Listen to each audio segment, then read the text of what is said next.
यह कहानी गौतम बुद्ध के बचपन की है। उस समय उन्हें सिद्धार्थ के नाम से जाना जाता था। जब सिद्धार्थ को प्रथम बार न्याय सभा ले जाया जा रहा था, उस समय उनकी आयु कोई 7-8 वर्ष होगी। सिद्धार्थ की माँ रानी प्रजापति उन्हें न्याय सभा भेजने के लिए सजा रही थीं। सिद्धार्थ को सुंदर वस्त्र पहनाए गए थे। बहुत सारे आभूषणों से उन्हें सजाया गया था। सिद्धार्थ ने प्रथम बार इतने सारे आभूषण पहने थे, इसलिए वे अपनी माँ से पूछते हैं, माँ, क्या न्याय सभा जाने के लिए इतने सारे आभूषण पहनना आवश्यक है? सिद्धार्थ की माता कहती हैं, हाँ पुत्र। सिद्धार्थ पूछते हैं, परंतु क्यों माँ? सिद्धार्थ की माता कहती हैं, तभी तो पुत्र तुम युवराज लगोगे। सिद्धार्थ पूछते हैं, तो क्या बिना आभूषण पहने युवराज नहीं रहते? सिद्धार्थ की बात सुन उनकी माता कहती हैं, तुम्हारा नाम सिद्धार्थ नहीं प्रश्न होना चाहिए था। ठीक उसी दिन देवदत्त को भी प्रथम बार न्याय सभा ले जाया जा रहा था। देवदत्त सिद्धार्थ के चचेरे भाई थे, जो कि सिद्धार्थ से बहुत ईर्ष्या करते थे। देवदत्त का हमेशा एक ही प्रयास रहता था कि वे किसी भी तरह से सिद्धार्थ को दुख पहुंचा सके। उम्र में वे सिद्धार्थ से बड़े थे, परंतु क्षमता में सिद्धार्थ से बहुत छोटे थे। सिद्धार्थ और देवदत्त दोनों न्याय सभा जाने के लिए तैयार हो जाते हैं। सिद्धार्थ के पिता राजा शुद्धोधन खुद सिद्धार्थ को न्याय सभा ले जाने के लिए उनके पास आते हैं। अपने पिता को देख सिद्धार्थ अपने पिता से शिकायत करते हैं, देखिए ना पिताजी, माँ ने मुझे इतने आभूषणों से सजा दिया है कि अब तो मैं ठीक से खेल भी ना पाऊंगा। सिद्धार्थ के पिता सिद्धार्थ की बात सुन मुस्कुराते हैं और कहते हैं, पुत्र तुम युवराज हो, इतना बोझ तो तुम्हें सहना ही पड़ेगा। सिद्धार्थ और देवदत्त दोनों न्याय सभा पहुंचते हैं। दोनों का स्वागत किया जाता है। राजा शुद्धोधन के आदेश के बाद दिन की पहली सुनवाई शुरू की जाती है। मंत्री आदेश देते हैं कि दोनों किसान अपनी अपनी न्याय याचना लेकर महाराज के सामने उपस्थित हों। दोनों किसान न्याय सभा में आते हैं और राजा को प्रणाम करते हैं। राजा शुद्धोधन पूछते हैं, क्या याचना है? पहला किसान, जिसका नाम गौरी होता है, वह कहता है, महाराज, इस कुशल ने मुझसे पिछले वर्ष अनाज उधार लिया था। यह कहकर कि यह इस वर्ष मुझे मेरा अनाज वापस लौटा देगा, मगर महाराज, इसने मुझे आज तक वह अनाज वापस नहीं लौटाया। कुशल कहता है, कैसे लौटाऊं महाराज? पिछले 2 सालों से उपज नष्ट हो रही है, इस साल भी कुछ हाथ नहीं लगा। कुशल की बात सुन गौरी कहता है, महाराज, यह असत्य बोल रहा है। आप चाहें तो अपने सिपाही से पूछ सकते हैं। जब सिपाही इसे लेने आया था, उस समय भी यह अपने गेहूं को तेल लगाकर बोरियों में भर रहा था। कुशल कहता है, महाराज, मेरे पास 2 ही बोरी गेहूं है, उसी से मैं अपने परिवार का पोषण पूरे वर्ष करूंगा। और गेहूं को तेल लगाकर इसलिए रख रहा था ताकि वह खराब ना हो, और आपके सिपाही मुझे पकड़कर यहाँ ले आए। अगर वो 2 बोरी गेहूं भी मैं गौरी को दे दूंगा तो हम खाएंगे क्या? गौरी कहता है, महाराज अगर यह गेहूं नहीं दे सकता तो अपने खेत दे दे। कुशल कहता है, महाराज अगर मैं अपने खेत दे दूंगा तो गौरी को कभी भी अनाज वापस ना लौटा पाऊंगा। मंत्री कहते हैं, दोनों पक्षों ने अपनी अपनी याचना रख दी है, अब महाराज न्याय करेंगे।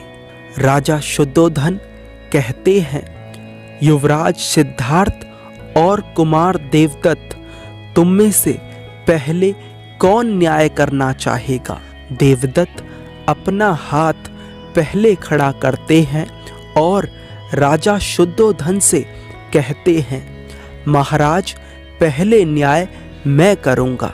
राजा कहते हैं, अवश्य। देवदत्त कहते हैं, महाराज मेरा मत है कि हम न्याय क्षत्रिय विधि से करें।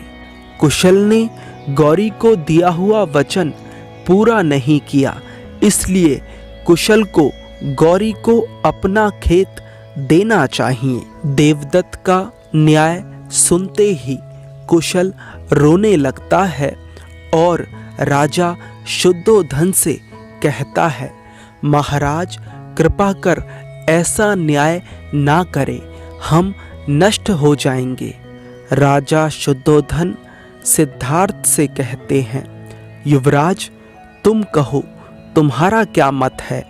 सिद्धार्थ राजा शुद्धोधन की बात सुन अपने आसन से खड़े होते हैं और कुशल के पास जाते हैं और उसके आंसू पूंछते हैं और राजा शुद्धोधन से कहते हैं, महाराज यदि कुशल गौरी को अपने गेहूं दे देगा तो अपने परिवार का पेट कैसे पालेगा, और यदि खेत दे देगा तो अनाज कहाँ से उगाएगा, और गौरी को उसका अनाज वापस कहाँ से लौटाएगा?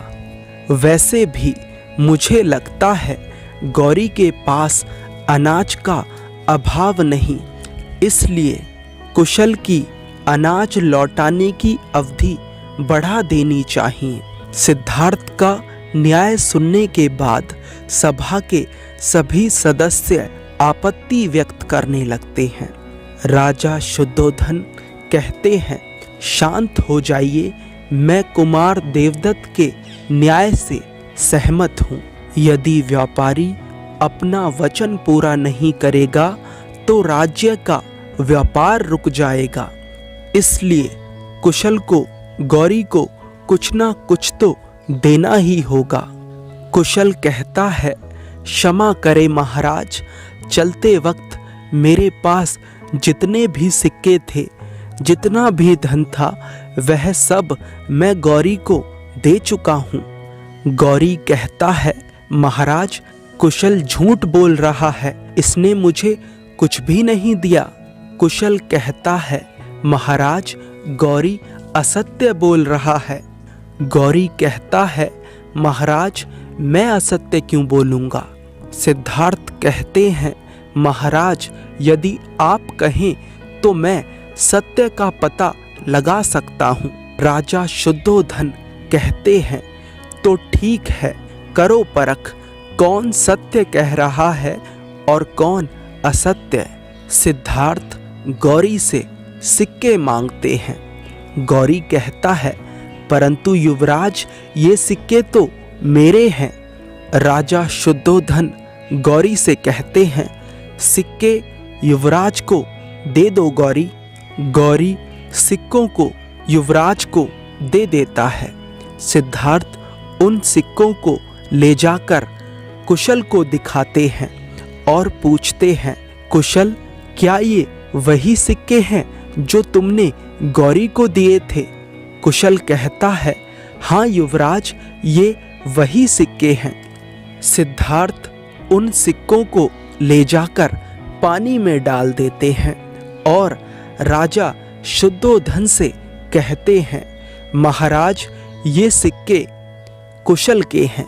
सिद्धार्थ के पिता राजा शुद्धोधन सिद्धार्थ से पूछते हैं, इस बात का क्या प्रमाण है कि ये सिक्के कुशल के हैं? सिद्धार्थ कहते हैं, महाराज जिस समय कुशल ने गौरी को ये सिक्के दिए थे उस समय वह अपने गेहूं को तेल लगा रहा था और वह तेल अभी तक इन सिक्कों पर लगा हुआ है। सिद्धार्थ की बुद्धिमत्ता देख सभी लोग बहुत आश्चर्यचकित होते हैं। गौरी भी अपना अपराध स्वीकार कर लेता है।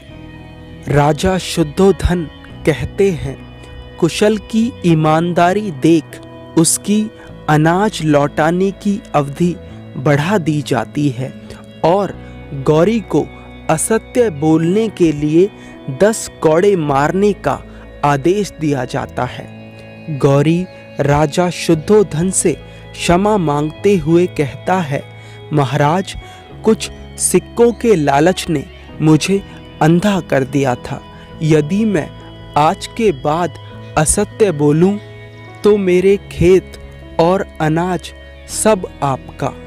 सिद्धार्थ कहते हैं, महाराज गौरी को क्षमा कर दीजिए, अब से वह कभी असत्य नहीं बोलेगा। राजा शुद्धोधन गौरी से कहते हैं, गौरी मैं तुझे क्षमा कर सकता हूँ अगर इस न्याय सभा में कोई तेरा उत्तरदायित्व ले कि तू आज के बाद कभी असत्य नहीं बोलेगा। गौरी सभी लोगों के पास जाता है परंतु कोई भी उसका उत्तरदायित्व नहीं लेता। राजा शुद्धोधन कहते हैं, देखा गौरी तेरा उत्तरदायित्व कोई नहीं लेना चाहता, अब तो तुझे 10 कौड़े खाने ही पड़ेंगे। सिद्धार्थ कहते हैं, रुकिए महाराज मैं गौरी का उत्तरदायित्व लेता हूँ, आज के बाद गौरी कभी असत्य नहीं बोलेगा। देवदत्त सिद्धार्थ से कहते हैं, सिद्धार्थ उत्तरदायित्व लेने का अर्थ पता है? यदि गौरी ने आज के बाद कभी असत्य बोला तो उसकी जगह तुम्हें कौड़े खाने पड़ेंगे। सिद्धार्थ कहते हैं, हाँ ज्येष्ठ मैं जानता हूँ, पर गौरी तो पीड़ा से बच जाएगा ना। करुणा होती ही ऐसी है, वह खुद की पीड़ा नहीं देखती, सामने वाले की पीड़ा देखती है।